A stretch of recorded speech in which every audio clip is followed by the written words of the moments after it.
This video is to review thesis statements and claims, as well as to practice finding them in a text. A thesis statement is the overall claim of the argument. This is the point that the author is trying to make in their text. So it's the overall idea. A closed form thesis often look like this example. So the overall claim because reason 1, reason 2, and reason 3. So an example of what this looks like, a closed form thesis, says we should have pizza for lunch every day because it makes people happy, it tastes good, and it incorporates many major food groups. So the claim here, the overall idea is that we should have pizza for lunch every day, and then it states 3 reasons why: because it makes people happy, it tastes good, and it incorporates many major food groups. So sometimes thesis statements are a little bit harder than this to spot. These are the ones that we typically write for our purposes, but you don't really see them too often in arguments that you see online or in the newspaper or other places.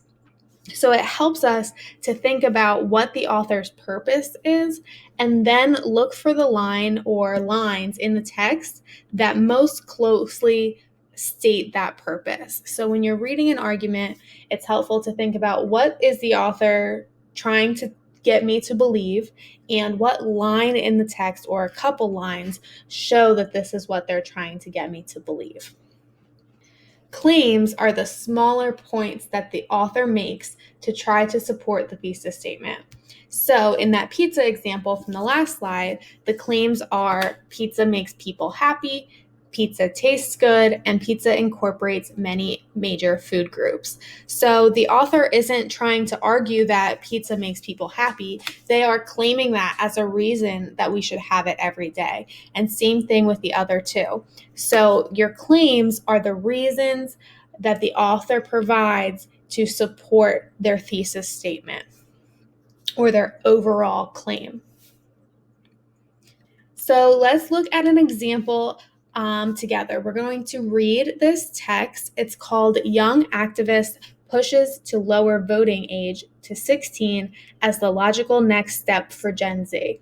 So right from reading the title, I have an idea of what this argument is going to be about because it says they're pushing to lower the voting age to 16.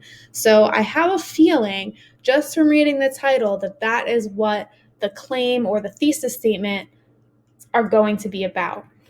So let's go ahead and start reading. Young adults are known for taking to the streets in protest. Now there's a youth-driven push to bring more of them to the ballot box. Tyler Okeke, a 19-year-old activist, is among those who champion lowering the voting age from 18 to 16.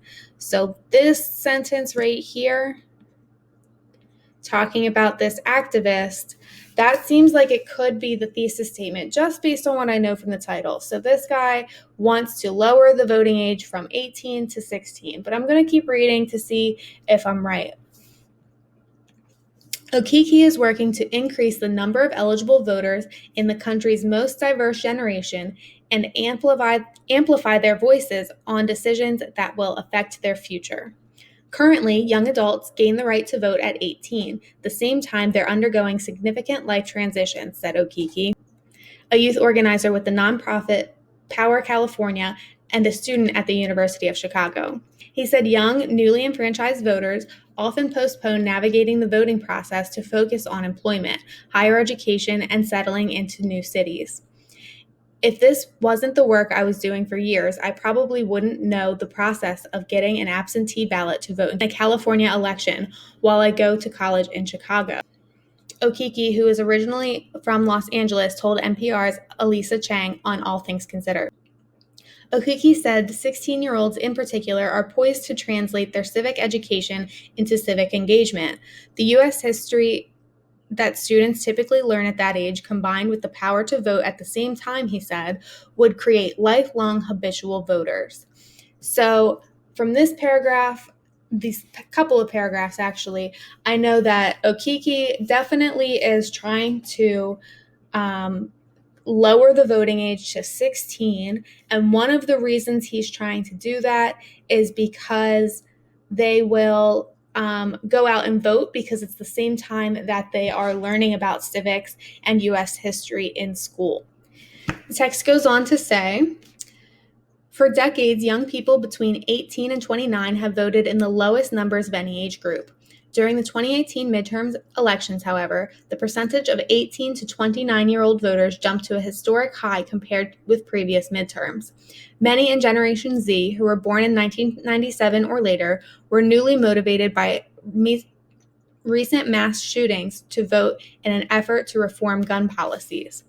Over the past few months, Gen Z activists have been driving in force in causes such as climate change, the Black Lives Matter movement, and LGBTQ rights.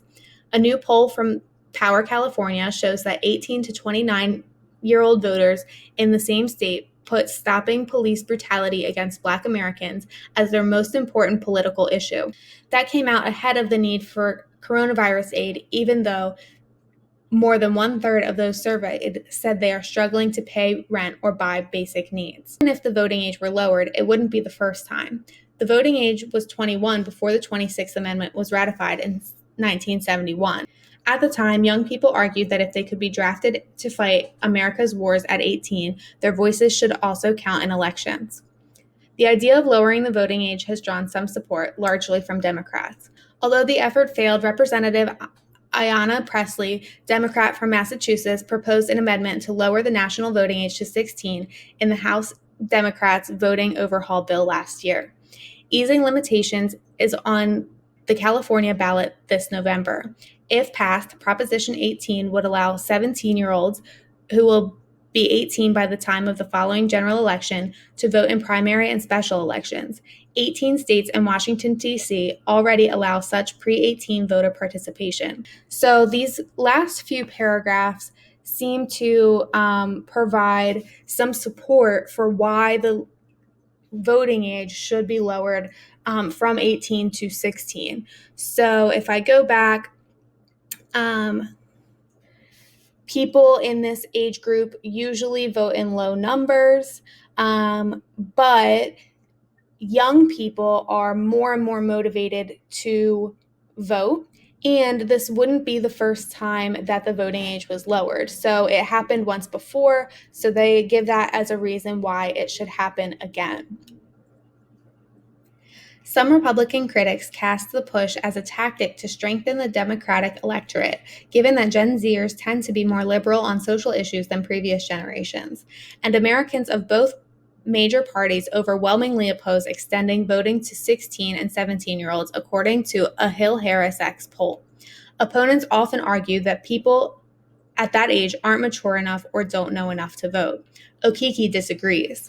So this section right here shows me that people that are against this idea say that they aren't mature enough to vote, and that people want young people to be able to vote in order to strengthen the Democratic electorate. So people are against the idea of 16 and 17-year-old voting, but then it says Okiki disagrees. So that really just confirms for me that Okiki's position is that we should allow people to vote at 16 years old.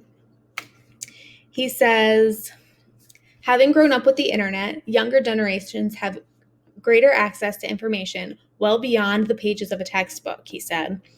Armed with that information, youth are getting frustrated with their lack of political power, Okiki said, after exhausting the tools they do have, such as social media, campaigning, and protesting. When we look down the road, we don't see a hopeful future. We don't see a future where we'll have access to clean water and clean air and equitable schools, he said. Voting is just the logical next step in making sure that a generation that is so passionate about change and is so deeply affected by the decisions that are being made now, that we are inserted into policy making and have a say in our democracy. So this sentence here, I think, really sums up Okiki's position that 16-year-olds should be able to vote. So I'm going to go back over here and The argument that is being made is that 16 and 17-year-olds should be able to vote.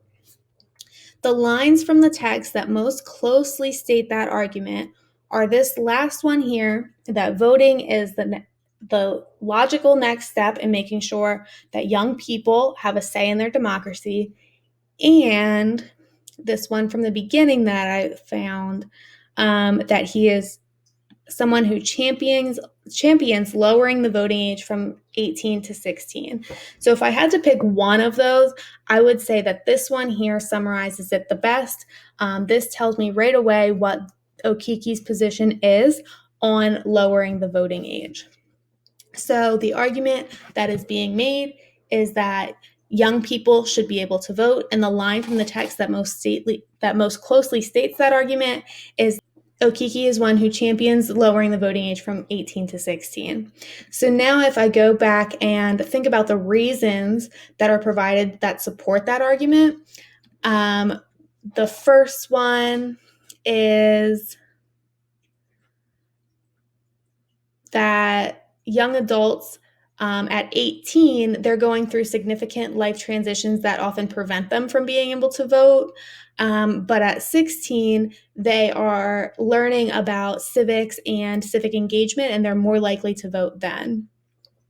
Another reason that is provided to support this argument is that young people have shown that they care about voting, and that is shown here, that in 2018, there was a historic high of young people voting, and that they have been a driving force in some of these causes. Another reason provided is that it has been done before. And then one final reason is that youth are engaging in politics anyway, but they are frustrated with their lack of political power when it comes to voting. So this is the logical next step. So I can fill this out. So when I'm looking at this chart, I can see the reasons over here on the right-hand side. So these are the different claims that Okiki makes to support his argument that 16-year-olds should be able to vote. So this is his thesis statement, and these are his claims. So again, just to review, the claims are what support the thesis statement, and the thesis statement is the overall point, the argument that the author is trying to make.